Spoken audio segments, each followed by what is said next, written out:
Espírito Santo, cada um deles me ensinou uma coisa diferente. Mas quando ele pediu para poder pregar, ele pediu para fazer o ao contrário. Ao invés de começar pelo Pai, para o Filho e depois para o Espírito Santo, ele pediu para fazer o inverso. Comece pelo Espírito Santo. E aí eu perguntei, por que, Pai? E ele disse, o meu povo precisa entender o que é o Espírito Santo. O Espírito Santo, ele é o terceiro na Trindade de Deus. Mas ele não é o terceiro por ser o menos importante. Ele é o terceiro por ser o terceiro citado na palavra. O Espírito Santo, ele não é uma pomba ou uma sarça que não queima. Ele pode ser representado com isso, mas não o diminua, pois todo o poder, toda a honra e toda a glória de Deus está no seu Espírito Santo. Amém? O que a gente precisa entender é que a Trindade, o 3 de Deus, não é o mesmo 3 da matemática, onde você soma 1 vira 4 ou tira 1 vira 2. Deus é o único que consegue ser 3 e 1 ao mesmo tempo. E isso é uma coisa, meus irmãos, que o próprio diabo se esqueceu quando quis ser Deus. Amém? Então hoje eu vou passar para vocês aquilo que o Espírito Santo me mostrou. Irmã, você pode me ajudar nessa? Você pode abrir para mim, deixar a sua aberta em 1 Samuel, capítulo 17, do versículo 48 ao 50. 1 Samuel, capítulo 17, do versículo 48 ao 50. Bispo, você me ajuda também nessa? Livro de Atos, capítulo 7, do 55 ao 60. E o resto da igreja vai abrir em João, capítulo 8, versículo 4. Atos 7, capítulo 7, versículo 55.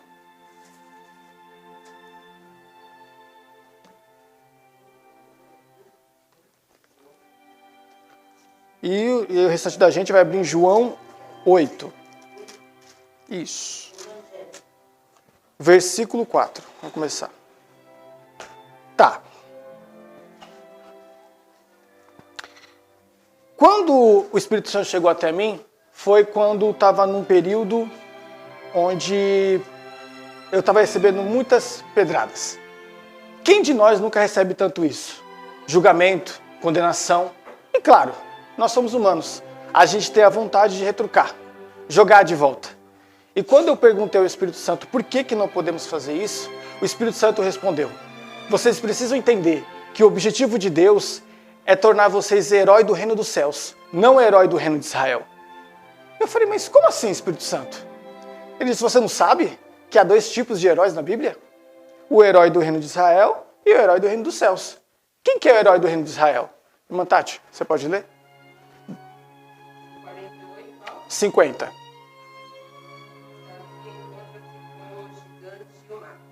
E sucedeu que, levantando seus filisteus e indo encontrar-se com Davi, apresentou-se a Davi e correu ao combate e encontrando-se com os filisteus. E Davi meteu a mão no alforje e tomou dali uma pedra e com uma punta atirou e feriu o filisteu na testa. E a pedra se lhe cravou na testa e caiu sobre o seu rosto em terra. Assim Davi prevaleceu contra os filisteus, com uma funda e com uma pedra, e feriu o filisteu, e o matou sem que Davi tivesse uma espada na mão. Amém. Esse herói já sabemos quem é. Davi, o herói do reino de Israel. O herói que Israel precisava. Mas o Senhor quer que a gente seja além. Seja o herói do reino dos céus. E quem é o herói do reino dos céus? Pode ler, bispo. Atos 7, versículo 55. Mas Estevão, cheio do Espírito Santo, com os olhos no céu, ele viu a glória de Deus e Jesus, que estava à sua direita. E disse, eis que vejo os céus se abertos e o Filho do Homem em pé à destra de Deus. Eles, porém, clamando em alta voz, tamparam os ouvidos e unânimes arremeteram contra ele. E lançando-o fora da cidade, o apedrejaram. As testemunhas deixaram suas vestes aos pés de um jovem chamado Saulo. E apedrejavam Estevão, que invocava e dizia, Senhor Jesus, recebe o meu espírito. ajoelhando-se, clamou em alta voz: Senhor, não lhe imputes este pecado. Com essas palavras, adormeceu e Saulo consentia na sua morte. Amém. Quem que foi Estevão? Por que Estevão foi considerado um herói? Estevão foi uma pessoa que foi julgada, que foi condenada pela sua fé. Foi apedrejado por todos. E mesmo assim ele orou ao Senhor. Ele orou para que o Senhor perdoasse essas pessoas. Não condenasse pelo ato deles. Agora eu te pergunto, nós fazemos isso? Quando somos apedrejados, quando somos julgados ou condenados, a gente ora para Deus, para que Deus que perdoe essas pessoas, que não os condene pelo que fez? Não. A gente quer devolver essa pedra de volta. Mas aí o Espírito Santo disse: você sabe o que vocês perdem quando vocês deixam de orar pelos seus inimigos? Quando Estevão orou, suas vestes foram jogadas para um garoto chamado Saulo. E como todos nós sabemos, Saulo se tornou futuramente o apóstolo Paulo, um dos maiores apóstolos de Cristo. Isso tudo devido à oração de Estevão. Ou seja, quando você deixa de orar pelo teu próximo, estamos perdendo um grande profeta por causa de sua oração. Mas é claro, eu perguntei: Espírito Santo, mas por que tu precisa da nossa oração para tocar no coração dos profetas? E aí ele disse: varão, você não sabe? Tudo que vocês fazem, o céu não age, reage. Quer ver um exemplo? Estevão orou por seus inimigos, atitude dele. E o Senhor abençoou Saulo para se tornar o apóstolo Paulo, atitude dele. Outra: honra-te teu pai e mãe, e teus dias na terra serão multiplicados. É isso mesmo. Honra-te teu pai e tua mãe, atitude sua. E seus dias na terra serão multiplicados, atitude dele. Buscai primeiro o reino dos céus e todas as coisas serão acrescentadas. Buscai primeiro o reino dos céus, atitude nossa. E todas as coisas serão acrescentadas, atitude dele. Então o céu não age, reage sobre a nossa fé. Ele nos usa como ferramentas. Ele poderia tornar o Saulo como o apóstolo Paulo em qualquer momento, mas ele usou o Estevão para isso. Ele poderia ter usado qualquer um, mas Estevão que foi o herói. Aí o Espírito Santo virou e perguntou: agora me responda, o que é maior? O reino de Israel ou o reino dos céus? Davi foi o herói que Israel precisava. E a gente quer ser como Davi e devolver para os nossos gigantes pedras em alfajores. Só que nós não temos o coração de Davi. E não temos uma Israel para defender. Ele não fez isso pelo bem próprio. Ele fez isso pelo povo de Deus. Pois antes disso ele declarou: hoje eu te derroto em nome do Deus dos exércitos. Não foi em nome dele, foi em nome do Senhor. E foi o que o Espírito Santo disse: você acha que um garoto derrotaria um gigante em combate com apenas uma pedra? Não foi a pedra que matou o gigante, foi a fé de Davi. Enquanto Golias olhava para baixo para ver Davi, o Senhor olhava para baixo para ver Golias. O nosso Senhor é muito maior do que tudo que está em nossa volta. E isso era uma coisa que Davi sabia, e Estevão também. Por isso lembre-se, quando a gente deixa de orar pelos nossos inimigos, o Senhor perde profetas por nossa causa. O céu reage sobre a nossa fé. Então vamos fazer a nossa parte e agir por cima. É isso que o Espírito Santo quer na terra. Agora uma coisa legal que o Espírito Santo disse. A gente viu na passagem de Estevão que ele olhou e viu a visão do trono do Senhor. Ele viu o Pai que está no centro e à sua direita Jesus, correto? Só que tem um detalhe, é uma trindade, então são três. O Pai no meio, Jesus à sua direita e à sua esquerda o Espírito Santo. Mas Estevão não viu o Espírito Santo. Onde estava o Espírito Santo então? Vamos lá. Deus primeiro, ele veio à terra e fez a sua obra. Criou o mundo em 6 dias, no 7º dia descansou. Depois disso, no Velho Testamento, fez toda a sua obra com os profetas, correto? Depois disso, ele voltou para o seu trono e veio Cristo, seu Filho. Desceu à terra, fez a obra do Pai e trouxe a salvação para a humanidade, depois voltou para o seu trono de grande glória e poder. Agora, quem que está na terra fazendo a obra? O Espírito Santo, porque Cristo trouxe ele quando veio. Mas eu perguntei, mas se o Espírito Santo está aqui, cadê ele? Imaginando que ele tem um corpo como Cristo teve. Ô meu filho, da onde você acha que vem toda milagre, toda limpeza, expulsão dos demônios? Tudo isso vem por causa do Espírito Santo. Durante uma boa parte das visões que eu tive, eu fui enganado muitas vezes pelo mal. Espíritos se apresentavam como anjos do Senhor. E eu, cansado, perguntei: Senhor, o que eu faço? E ele disse: pergunte para esse espírito se Jesus Cristo veio na terra em carne. Meu irmão, você pode fazer um favor? abrir em 1 João capítulo 4. E eu disse, só perguntar se Jesus Cristo veio na terra como carne? Só faz essa pergunta. Então eu esperei. E aí veio, eu sou um anjo do Senhor. E eu estou aqui para trazer a palavra do Senhor para você. E aí eu disse, bom, se é do Senhor, eis-me aqui. Só que eu disse assim, mas antes, me responda uma coisa. Jesus Cristo veio na terra como carne? E aí esse anjo, criatura, não leste nas Sagradas Escrituras que Jesus Cristo veio na terra em...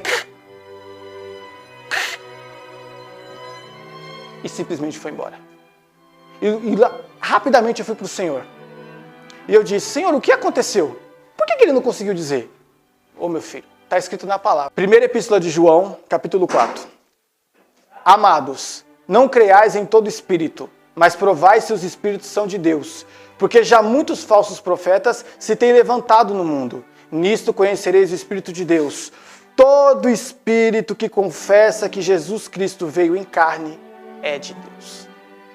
Então, é uma arma poderosa para a gente. Porque o diabo é astuto. Ele vai se passar pelo Senhor. Ele vai querer dizer que é um anjo. Mas uma ferramenta tão básica como essa salva a gente de muita enganação. E quem impede do mal dizer que Jesus Cristo veio na terra em carne? O Espírito Santo. Ele é presente na nossa vida. Ele está com nós. Ele faz morada na gente. Basta a gente crer. Amém? Essa foi a mensagem do Espírito Santo. Agora a mensagem de Cristo. Irmã Tati, você pode abrir em Jeremias, capítulo 17, versículo 13? A gente tinha aberto em João, capítulo 8, certo?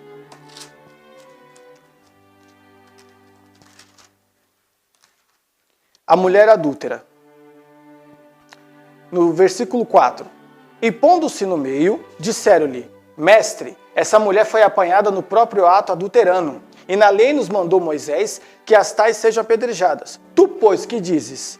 Isso diziam eles, tentando para o que tivesse do que acusar. Mas Jesus, inclinando-se, escrevia com o dedo na terra. E como insistem, perguntando-lhe, endireitou e disse-lhes, aquele que dentre vós está sem pecado, seja o primeiro que atire a pedra contra ela. E tornando-se a inclinar-se, escrevia na terra. Cristo, quando veio em visão para mim, perguntou, filho, o que foi que eu escrevi na terra? Na palavra não fala o que está escrito. Só diz que ele escreveu. 17:13. E aí eu falei, Senhor, eu não sei. Aí ele falou, você sabe por que eu defendi aquela mulher? Nas leis de Moisés, se eu não me engano, está em Levíticos, dizia que toda mulher pega adultério seria apedrejada. Mas por que Cristo defendeu se ela estava errada então? Por que ele a defendeu? Então Cristo respondeu para mim, porque aquelas pessoas que o apedrejavam não estavam protegendo a palavra de Deus. Eles se tratavam como juízes, como se pudesse condenar aquela mulher. Tudo que ela queria é o perdão, ela sabe que errou, ela própria está se julgando. Mas as pessoas não ofereciam o perdão. Elas queriam oferecer o ódio, como se elas fossem superiores. Tanto é que quando eu disse, aquele que nunca errou, que atira a primeira pedra, ninguém mais jogou, porque todos sabiam que tinha pecado. Se aquela mulher deveria ser apedrejada, todos que estão aí deveriam. As pessoas agem como se assim, eu não sou como meu outro irmão, eu não mato, eu não roubo. Mas as pessoas se esquecem que roubar e matar são só 2 mandamentos, aos outros 8. Se eu devo condenar essa mulher pelo adultério, então devo condenar todo mundo que mentiu, porque também é um mandamento. Todo mundo que roubou, todo mundo que não honrou pai e mãe, que não amou ao próximo como a ti mesmo. Por isso que não deve se julgar o próximo. Porque você está apontando o dedo, mas você também está condenado. Mas olha que engraçado. O Senhor falou uma coisa que eu nunca tinha percebido. Ele disse, por que vocês devem buscar a mim? Todo mundo sabe que a Bíblia é dividida em Velho Testamento e Novo Testamento. Alguém sabe por quê? Alguém sabe me dizer o que é testamento? Testamento é um documento onde o testador deixa uma herança para o testado e essa herança só é válida quando o testador morre. No Antigo Testamento, as primeiras pessoas que pisou na terra foi Adão e Eva, certo? E o que Adão e Eva deixou de herança pra gente? O pecado. E nesse pecado o que veio? Bom, eles perderam o caminho para a árvore da vida, pois o Senhor botou um querubim com uma espada flamejante para que eles não alcançassem a árvore da vida. Então eles estavam perdidos, estavam sem caminho. E lembre-se que a cobra mentiu, que Satanás mentiu para Eva sobre o fruto. Então eles adquiriram a mentira também. E lembre-se que o Senhor disse também que se eles comerem daquele fruto, certamente eles morrerão. Então eles adquiriram a morte. Então o que a gente herdou de Adão e Eva? Perdição, mentira e morte. E o pior, nem fomos nós que pagamos por essa dívida. Foi Cristo na cruz. Então ele pagou esse Antigo Testamento. Quando eu digo pagar, foi a dívida que veio, do que Adão e Eva deixou para o mundo. Porque quando eles pecaram, foi 100% do mundo que pecou, porque era só os dois. Só que olha que engraçado. Quando o Senhor trouxe a salvação, ele deixou um novo testamento, uma nova herança. Ele falou, tá, então vocês tiveram a perdição, a mentira e a morte. Só que eu sou o caminho, a verdade e a vida. Eu sou o oposto do que aquilo que Adão e Eva deixaram para vocês. Eu não só paguei a dívida de vocês, mas eu trouxe uma nova herança. Essa é a herança de Cristo para a gente. E ninguém percebeu isso. Eu fiquei chocado quando ele disse isso, e o que isso significava para a gente. Ele deixou um novo testamento, irmãos. É para isso que estamos aqui. O Senhor quer nos salvar e Ele está pagando o preço até hoje.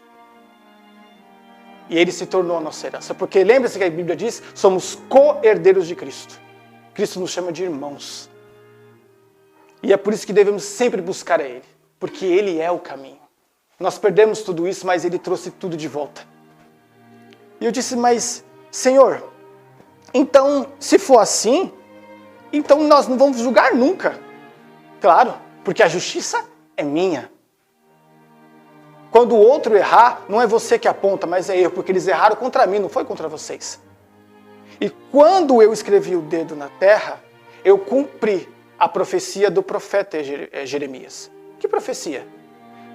No capítulo anterior da mulher adúltera, estava havendo uma grande festa na cidade, onde as pessoas traziam jarros, vasos de água até o templo, em sinal de que a glória do Senhor estava vindo com Cristo. Quando viu isso, ele se levantou e disse... E no último dia do grande dia da festa, Jesus pôs-se em pé e clamou dizendo, se alguém tem sede, venha a mim e beba.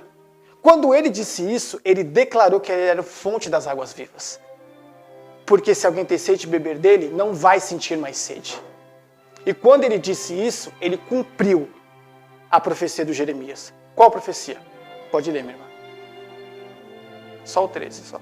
Ó Senhor, esperança de Israel, todos aqueles que te deixam serão envergonhados, que te apartam de mim, serão escritos sobre a terra, porque abandonam o Senhor a fonte da água viva. Então, o que ele escreveu na terra?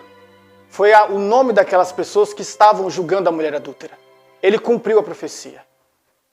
E todas as pessoas que tinham aquele nome escrito na terra foram envergonhadas quando Cristo disse, aqueles que nunca pecou, que atire a primeira pedra.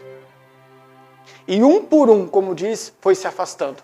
Porque se a gente continuar a ler, quando ouviram isso, saíram um a um. Começaram pelos mais velhos até os últimos. Ficaram só Jesus e a mulher que estava no meio. Mas olha o que Cristo disse sobre isso.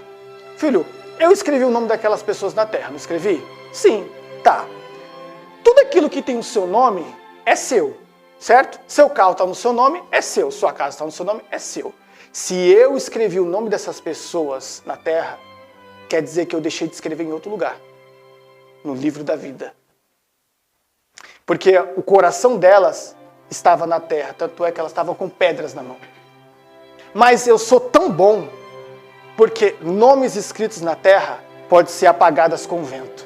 Diferente dos mandamentos que foram escritos na terra, que é duradouro e para sempre. Porque a pedra não se desfaz, mas a terra sim. Então, mesmo condenando aquelas pessoas naquele momento, elas poderiam ainda assim ser salvas. Então, Cristo, o que ele quis dizer com isso? Que do mesmo jeito que nós não queremos ser julgados, não devemos julgar. Olha que maravilhoso. Aquelas pessoas que nos condenam, nós podemos orar e um profeta sair entre eles. E mesmo aqueles que não ouvirem o Espírito Santo, o Senhor escreverá o nome delas na terra para se afastarem de ti. Pare e pensa, meu irmão. Toda a sua vida que você teve com Cristo, quantas pessoas Ele afastou de você, quantas pessoas Ele te protegeu que nem sequer você sabe, quantas pessoas foram transformadas com a sua oração. Cristo te usa sempre. E quando Ele está em silêncio, não quer dizer que Ele não está fazendo nada. Ficar quieto é bem diferente de não fazer nada. Ele apenas está escrevendo o nome dessas pessoas na terra. Amém? Então, agora vamos para o que o Senhor me ensinou. Quando eu busquei ao Senhor depois de tudo isso, eu disse, Senhor, eu tenho uma coisa que está uma dúvida dentro de mim que está cruel. Quando eu fui enganado com as visões do maligno, ele disse para eu sair da igreja porque eu não era digno da palavra de Cristo. E eu concordei. Quem sou eu para dizer que sou digno de algo? Mas na minha cabeça eu estava te obedecendo. Mas mesmo assim eu fiquei mal. Por quê? Ele disse, ora, porque você estava saindo da sua origem. Eu pensei, mas Senhor, eu não nasci na igreja. Eu fui me convertido depois, mais tarde. Aquela não é minha origem. Não, filho, eu não estou falando da igreja. Você não sabe onde é a sua origem? O Senhor, Ele tem muitos nomes na Bíblia. E um dos mais conhecidos é o Yahvé, que significa eu sou em hebraico. Ele está em Isaías 43:13, se eu não me engano. Antes que houvesse o dia, eu sou. Operando eu, quem impedirá? Esse eu sou em hebraico fica escrito como Yahvé. Só que olha que engraçado o que o Senhor me ensinou. Sobre fonética. Na nossa língua portuguesa, as vogais A, E, I, O, U são o som das palavras. E as consoantes é o formato que fazemos com a boca. Por exemplo, o B de Bíblia. Ele é a junção do B mais o I, certo? O I é o som, o B é o formato da boca. Ba, ba. O que isso significa? Que o Yahvé, original do hebraico, não tem vogal. E se uma palavra não tem vogal, ela não tem som. Ela só vira um respiro. E aí o Senhor disse, você já entendeu essa parte, certo? Eu falei, sim. Ok. Aí ele me disse, filho, bispo, você pode me ajudar? Eu vou pedir para você ler uns versículos aqui na Bíblia, na minha mesma. Porque acho que não sei se a tradução do Senhor está diferente. Só para o pessoal entender o que Cristo me disse. Deixa eu dar aqui, Ele disse assim, filho, quem criou as plantas? Eu disse, foi o Senhor, no dia da criação. Ele, não. Quem criou as plantas foi a terra. Eu falei, Senhor, você não leu? Senhor, lê lá. Bispo, pode ler para mim, Gênesis capítulo 1, versículo do 11 ao 13. E disse Deus, produz a terra verde e erva de semente, árvore frutífera que dê fruto, segundo a sua espécie, cuja semente esteja nela sobre a terra, e assim foi. E a terra produziu erva dando semente conforme a sua espécie, e árvore frutífera, cuja semente está nela conforme a sua espécie. E viu Deus que era bom, e foi a tarde e a manhã. Deus ordenou e a terra produziu as plantas. O que acontece com a planta se a gente tirar da terra? Ela morre, porque a origem da planta é a... Ok. Aí eu falei, tá bom, Senhor. Aí ele disse, e quem criou os peixes? Eu falei, foi o Senhor. Os seres viventes, foi o Senhor. Não, foram as águas. Senhor, foram as águas. Bispo, Gênesis 1, só o versículo 20. E disse Deus, produz as águas abundantemente répteis de alma vivente, e voem as aves sobre a face da expansão dos céus. Disse Deus, produzam as águas, seres viventes. E a água produziu. Os seres maiores foram Deus. mas os peixes pequenos foi o Senhor. Agora me responda, irmãos. Se você tira o peixe da água, o que acontece com o peixe? Porque a origem do peixe é a. Se você tira a planta da terra, o que acontece com a planta? Porque a origem da planta é a.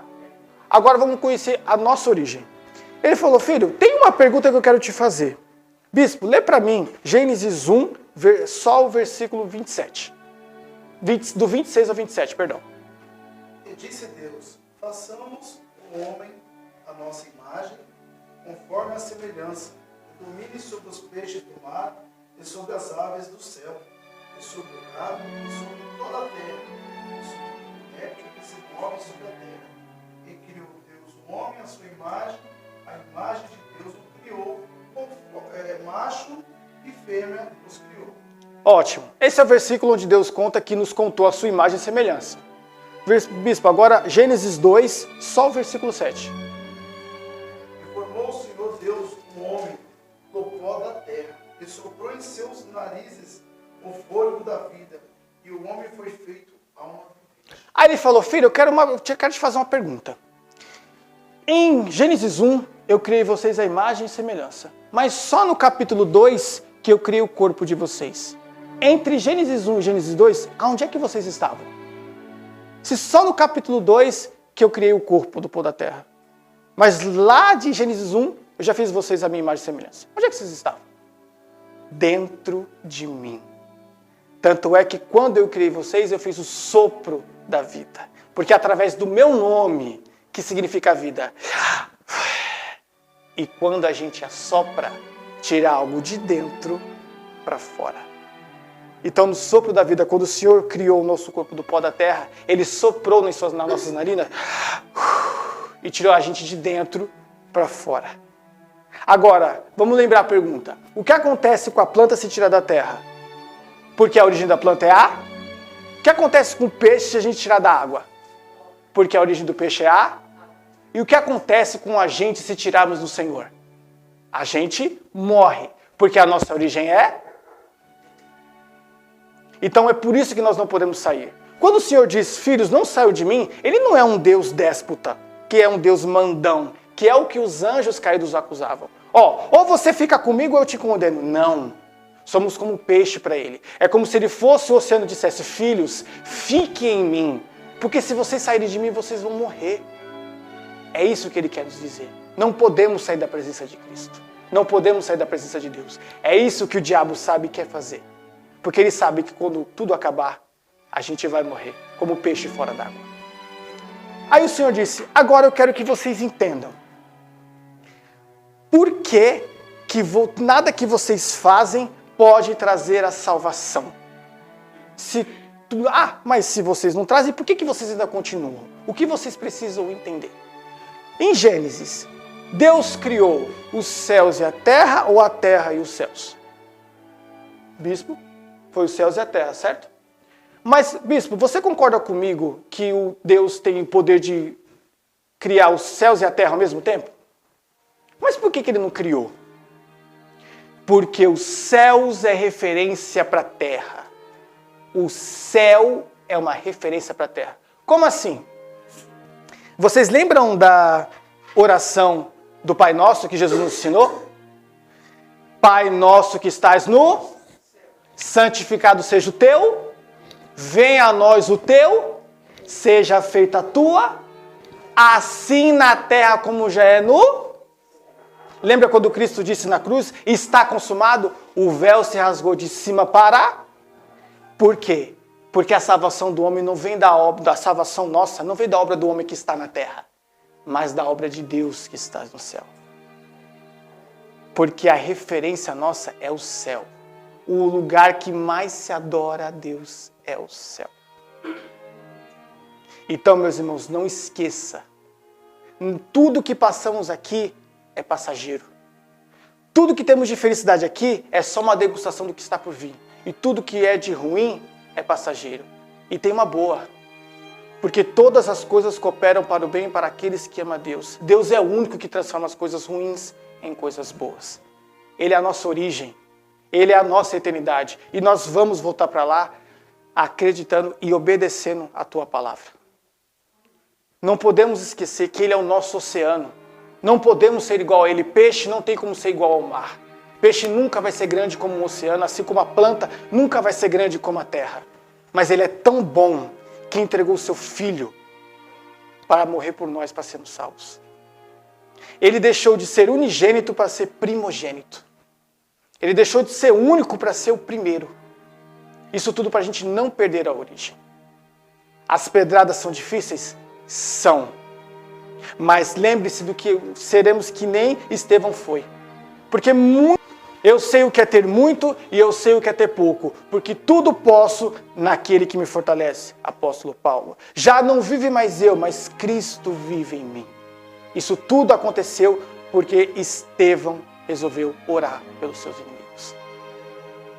Olha o quanto que a humanidade ganhou pela obra de Deus através da oração de Estevão. Imagina o que ele faria conosco. Então, meus irmãos, a mensagem de hoje é o que? Entenda. Nós temos uma origem. Não somos apenas uma criação. Todos nós temos propósito. Quer saber por que você é importante para Deus? Você foi feito à imagem e semelhança dele. O que mais que queremos para provar? Então, lembre-se. Ele é a origem de tudo. Mas, Senhor, por que tudo é você? Por quê? Porque está escrito. Porque dele, e por ele, e para ele são... Então pronto, meus irmãos. Não tem mais o que discutir. Eu agradeço a minha rica oportunidade e palmas para o Senhor e palmas para o Deus.